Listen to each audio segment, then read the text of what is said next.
You think about the weekend. Obviously, today counts as well. Kevin, who had the best win of the weekend from where you sit? Man, I got to give a huge shout out to Texas. I mean, back against the wall, at home, against a Good call. rival, you get punched in the mouth, down by 22 early in the second half, and just never rolled over. Kept battling, got helped along the way. I felt by Texas A&M, some of their execution maybe a little bit shaky, but I thought in terms of biggest wins, like what it means for their team this season, to find a way to win that game for Texas was just absolutely massive. And it sets them up to stay in that NCAA tournament conversation. You didn't want to fall to 2-5 in the league. Instead, here you are, 14-6, 3-4 with some legit wins, and a manageable next stretch with LSU and Arkansas coming up in their next three. Yeah, to get that done without Weaver, and I know they were missing another guy too.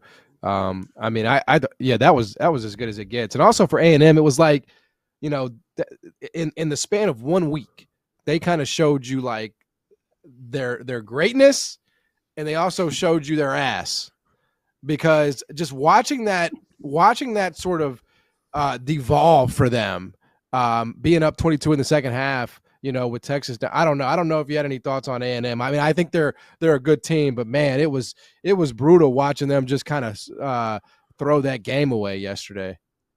They had a 2.1% chance to win against Ole Miss at the bottom and won. And then against Texas, you turn around and you have a 97.5% chance to win the game and you lose. Like, I guess maybe everything evens out and we just roll it. But yeah, that is A&M. You're never out of a game, and you're never fully secured in a win with this group because the wild style that those two guards play. But I still believe in A&M. I think they've proven themselves with some big time wins, both in the non-conference against Purdue and Texas Tech, but also here in league play. But that's one you want back, without question. That's one you might feel on Selection Sunday. No Kaluma. That was the other guy that was out. No Weaver, no Kaluma. So that was no question, and a coming out party for sure for Trey Johnson there. All right, Tyler, who's got your win of the weekend? I want to go Vandy, but I'm not going to do Vandy. I'm going to go the best win, in my opinion, is Mizzou beating Ole Miss. Now, Mizzou's flying a little bit under the radar, the third in the SEC. They've won at Florida handily. Tamar Bates had an unbelievable game. Caleb Grill came out, had a big game. And also, Mizzou is big inside. They have 2 7-footers. They have Mark Mitchell, the transfer from Duke, coming over, playing well for Mizzou. Dennis Gates, they've kind of been a team that, they've won a lot of games. Now they're starting to get a little recognition. So I'm curious to see where Mizzou goes after this, because they're in the toughest conference for sure. They're going to have their chances coming up, and they've won a lot of games. They're starting to get a little, hype. So I want to see where it takes them. But I think this is a big game. A big win for them, especially against Ole Miss, which is a quality opponent. Definitely, one of the better teams in college as well. So I think this gave them a lot of momentum. Yeah, I'll take the layup. I have no problem taking layups. Right? It's just a transition layup. Of course, it's Houston. I mean, that like, you could play that game a million more times probably, and Houston doesn't win again, just given the score and time and situation. So the fact that Kelvin Sampson, I mean, that's Houston basketball, right? Like, everything that you saw in that game, it wasn't just, I mean, Juwan Roberts kind of took over there late, but it was guys like Wilson hitting shots, Uzan hitting shots, and just kind of staying in it, man, and doing what you had to do to be tough and stand 10 toes down. That's a Houston culture basketball win right there, man. So I saw it up close and personal, when they were in the AAC. I miss those battles every day, because you could just tell, man, you could just see when you watch Houston live in person, how physical they are, how attention to detail oriented they are. It's like, that's how a basketball program should be coached. You just don't see that everywhere through college basketball. I know I'm glazed in Houston, but man, I love that team and I love that staff. I just love the way they do things, man. And I'm glad they got the result. All right. Who gets the worst loss of the weekend, Sweeney?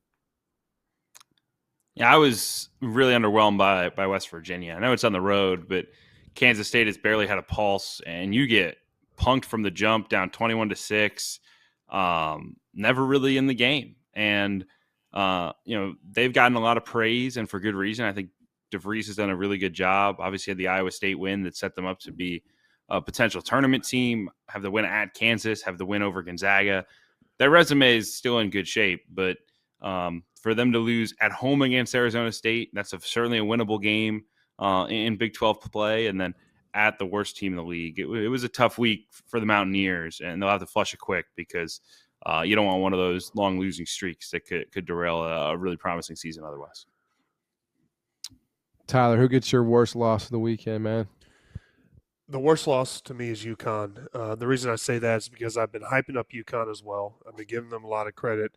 They lose to Xavier, and Alex Caravan fouling out around the 3:30 mark. Late in the game, I think it was 74-72. UConn had a chance to take the lead or tie the game, and they get a shot clock violation. Xavier comes over, capitalizes, and kind of seals the deal. And I know McNeely, their freshman, was out still, but UConn had the worst loss of the weekend to me. Do you agree with that, Sweeney? Is that a fair one there from old Tyler? I think they were dogs. I mean, not that has to matter. I think it was, it's a tricky game on the road. Xavier's hungry. Xavier's been playing better, but I do think that the concern with UConn is certainly real, right? This is now the 132nd ranked defense in the country on KenPom. In Big East play, like UConn has been a dominant defense for the better part of the Dan Hurley era, certainly the last 2 years, and they're 8th in the conference in defense in league play. Only Butler, Seton Hall, and DePaul are worse, the bottom feeders, right? That's really concerning to me. If this is a group that's going to make a run, I still believe that with Hurley on the sideline, you're never out of it. And I think getting McNeely back will be huge because he's one of the best defenders. He's probably their best or second best 3-point shooter. He's a high field guy, and it gets guys who have struggled like Ross on the offensive end, gets them off the floor and keeps them more spaced. But they have been pretty underwhelming here for most of January, if not all of January, really, since New Year's Day against DePaul was the last time I really felt like they played well. And that's pretty alarming with this group as they try to round into form here into February and March. I'm gonna go with Oregon basketball. I know that Minnesota has sort of found a little footing, right? They obviously lost a heartbreaker there at home to Ohio State, but they did have that buzzer beating win, obviously against Michigan, and Oregon's coming in as a 4-point favorite. Like it's a susceptible Big Ten, and man, they just got straight up beat basically wire to wire against a mediocre Minnesota team. So I kind of thought that the mask got taken off of Oregon this weekend.